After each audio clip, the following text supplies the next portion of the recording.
Cousins അടങ്ങുന്ന ആളുകൾ ഈ അന്ത്യകർമ്മങ്ങൾക്ക് വേണ്ടി നിൽക്കുന്നുണ്ട്. ഒരുപക്ഷെ അർജുൻ്റെ മകനായിരിക്കാം ചിതയ്ക്ക് തീ കൊളുത്തുന്നത്, അല്ലെങ്കിൽ അർജുൻ്റെ അനിയനായിരിക്കാം, ആരാണെന്ന് നിശ്ചയിച്ചിട്ടുണ്ട്. ഈ അന്ത്യകർമ്മങ്ങളിവിടെ കഴിയാറായിരിക്കുന്നു. ഈ സംസ്കാര ചടങ്ങിന് വേണ്ടി ഈ ഭൗതിക ശരീരം ചിതയിലേക്ക് എടുക്കുകയാണ്.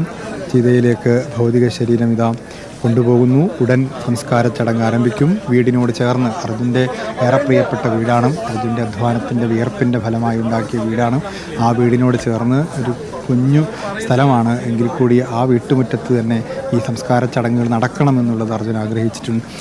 അർജുൻ്റെ വീട്ടുമുറ്റമാണ് ഇതാ ഈ ചിതയിലേക്ക് ഭൗതിക ശരീരം എടുക്കുന്നു. അർജുൻ്റെ ഏറ്റവും പ്രിയപ്പെട്ട സഹോദരങ്ങളാണ് ഇപ്പോൾ ചിതയിലേക്ക് അർജുൻ്റെ ഭൗതിക ശരീരം എടുത്തു വെക്കുന്നത്. ഇനി അല്പസമയത്തിനകം തന്നെ സംസ്കാര ചടങ്ങുകൾ നടക്കും. ചിതയിലേക്ക് എടുക്കുന്നു. സംസ്കാര ക്രിയകൾ അവിടെ പൂർത്തിയായിരുന്നു. ക്രിയകൾക്കൊടുവിൽ ഇതാ സംസ്കാരം നടക്കാൻ ചിതയിലേക്ക് എടുത്തു വെക്കുന്നു. അഗ്നി അർജുൻ്റെ ശരീരത്തെ ഇപ്പോൾ ഏറ്റുവാങ്ങും.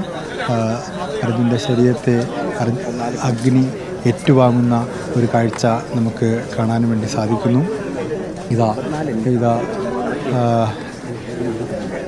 ഇതാ അർജുൻ്റെ ശരീരം ഈ അഗ്നി ഏറ്റുവാങ്ങാൻ, പഞ്ചഭൂതങ്ങളിൽ എല്ലാറ്റിനെയും സംസ്കരിക്കുന്ന അഗ്നി അർജുൻ്റെ ശരീരത്തെയും ഏറ്റുവാങ്ങുന്നു. ഇനി നമുക്ക് നേരത്തെ അർജുൻ തിരിച്ചു വരാൻ വേണ്ടി പ്രാർത്ഥിച്ച് നമുക്ക് ഒന്നാകെ ഈ മലയാളക്കരയാകെ അർജുൻ്റെ ആത്മാവിൻ്റെ നിത്യശാന്തിക്ക് വേണ്ടി നമുക്ക് പ്രാർത്ഥിക്കാം എന്നുള്ളതാണ് ഈ ഘട്ടത്തിൽ നമുക്ക് ചെയ്യാൻ സാധിക്കുക.